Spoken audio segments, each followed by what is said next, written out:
Hello everyone, welcome back to my channel. So today's video is about past perfect tense. आज हम पढ़ेंगे past perfect tense के बारे में. First of all, we will see that in which condition we use past perfect tense. Actions that were happened or completed before some point in the past. Past में कुछ point से पहले. अब वो point क्या है वो मैं आपको आगे डिस्कस करूँगी. कुछ पॉइंट से पहले कुछ कंप्लीटेड हुआ है, मीन्स कोई कंप्लीट हुआ है या हैपेंड हुआ है, जो एक्शंस कंप्लीट हो चुके हैं और वो घटित हो चुके हैं, उनके लिए हम पास्ट परफेक्ट टेंस यूज़ करते हैं. चलिए एग्जांपल देखते हैं. For example, the plane had left by the time I reached at the airport. जब मैं एयरपोर्ट पे पहुंचा उस टाइम तक. ये है आपका सम पॉइंट, वो पॉइंट जिससे पहले एक काम घटित हो चुका है. मीन्स एयरपोर्ट पे जब मैं पहुंचा, मेरे पहुंचने से पहले प्लेन जो है वो लेफ्ट, प्लेन जा चुका था. ठीक है, अब नोट देखिए, कुछ एक ऐसे वर्ड्स हैं जैसे before, already, bye the time. आपके पास सेंटेंस में आए हैं before, already, bye the time. तो ये हैं वो कुछ सम पॉइंट्स जो जिनसे पहले जो एक्शंस कंप्लीट हो चुके हैं और इनसे पहले जो एक्शन कंप्लीट हुए वो पास्ट परफेक्ट टेंस से हम शो करेंगे. Let's see for the Hindi पहचान. अब इसकी हिंदी को हिंदी सेंटेंस कैसे लिखेंगे हम इसके. हिंदी पहचान मीन्स जब हम इंग्लिश वाले सेंटेंसेस को इंग्लिश हिंदी में ट्रांसलेट करते हैं और हिंदी वाले सेंटेंसेस को इंग्लिश में ट्रांसलेट करते हैं, तो हम वहाँ पे लिखेंगे चुका था, चुके थे, चुकी थी, लिया था, किया था. ठीक है, ये भी इसकी हिंदी पहचान है, लिया था और किया था. तो हिंदी पहचान का मतलब है हमें हिंदी टू इंग्लिश किस प्रकार से ट्रांसलेट करनी है और हिंदी टू इंग्लिश किस प्रकार से ट्रांसलेट करनी है. चलिए देखते हैं पॉजिटिव स्ट्रक्चर के बारे में. In positive structure first of all we have subject, then had. Had is the helping verb. Had क्या है, यहाँ पे हमारे पास हेल्पिंग वर्ब है, plus third form of verb, V3 means third form of verb, then object. तो आपके positive structure में सबसे पहले सब्जेक्ट आएगा, देन हैड जो हमारी हेल्पिंग वर्ब है, then third form of verb and object. Let's see the example. He had gone to Delhi. वह दिल्ली जा चुका था. He had gone to Delhi. He क्या हो गया यहाँ पे हमारा सब्जेक्ट हो गया,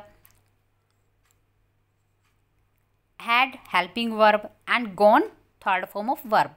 इसकी सिंपल वर्ब बनेगी गो, तो ये थर्ड फॉर्म ऑफ वर्ब है. Then Delhi object. वह दिल्ली पहुंच चुका था या वह दिल्ली जा चुका था. Then they had won the match. वो मैच जीत चुके थे बाय 2 विकेट्स. 2 विकेट्स मीन्स वो 2 विकेट से मैच जीत चुके थे. तो they subject, had helping verb, won is third form of verb और सिंपल वर्ब बनेगी इसकी win.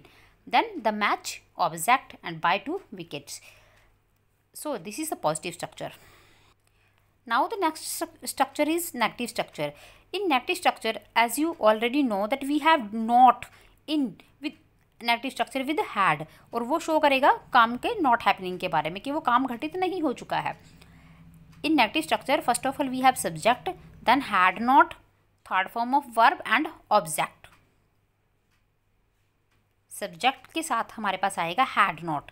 had a verb, helping verb है, not. Had not means the action is not happening, काम नहीं हो रहा है. ठीक है, third form of verb and object. Let's see the example of negative structure. I had not replied to his questions. I had not, मैंने नहीं दिए हैं या मैं नहीं दे चुका हूँ, सॉरी मैं नहीं दे चुका था. रिप्लाइड उत्तर दे चुका था, टू हिज क्वेश्चंस उसके प्रश्नों का. इट मीन्स जो रिप्लाई का एक्शन है वो नॉट हैपनिंग, वो नहीं हुआ है, not happened. I had not replied, मैं उत्तर नहीं दे चुका हूँ, टू हिज क्वेश्चंस उसके प्रश्नों का. नॉट जो है वो नेगेटिविटी को शो कर रहा है, नेगेटिव स्ट्रक्चर को. इट मीन्स जो एक्शन है वो नहीं हुआ है. Now our last structure is interrogative structure. And as you know we have 2 types of interrogative structure. First of all with helping verb and second is WH word. In helping verb we have had, जो helping verb है वो हमारी सबसे पहले आई हुई है. First of all we have had before subject, और जब हमारे पास हैड से आई मीन हेल्पिंग से शुरू होता है क्वेश्चन, तब हम उसको लिखेंगे क्या से। ये क्या से शुरू होने वाले प्रश्न है। Had then subject, third form of verb, object and question mark. So ये पहला टाइप है इंटेरोगेटिव स्ट्रक्चर, हमारा इंटेरोगेटिव जो है, जो सेंटेंस है उनका। देन सेकंड है हमारे पास WH word, then had, subject, third form of verb, object and question mark. Means subject से पहले हेल्पिंग वर्ब और हेल्पिंग वर्ब से पहले WH वर्ड। तो ये आपका डबल इंटेरोगेटिव है। WH word means which, why, when, how. Let's see the example of interrogative sentences. Had you wasted your time, क्या तुम अपना टाइम वेस्ट कर क्या तुमने कर चुके थे, क्या तुमने अपना टाइम वेस्ट कर दिया था, कर चुके थे, ठीक है।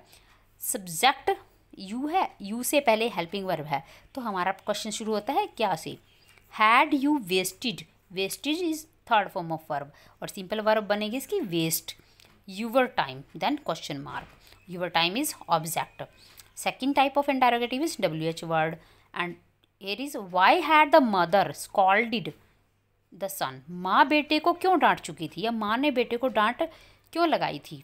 why had, mother is subject and had is before mother और subject, and why is for क्यों, क्यों के लिए है why, ठीक है। सबसे पहले क्यों मतलब means WH word. Why had the mother scolded, scolded is third form of verb, simple verb है इसकी स्कॉल्ड, स्कॉल्ड सिंपल वर्ब है और ED लगाकर जो है वो थर्ड फॉर्म ऑफ वर्ब बन रही है हमारी।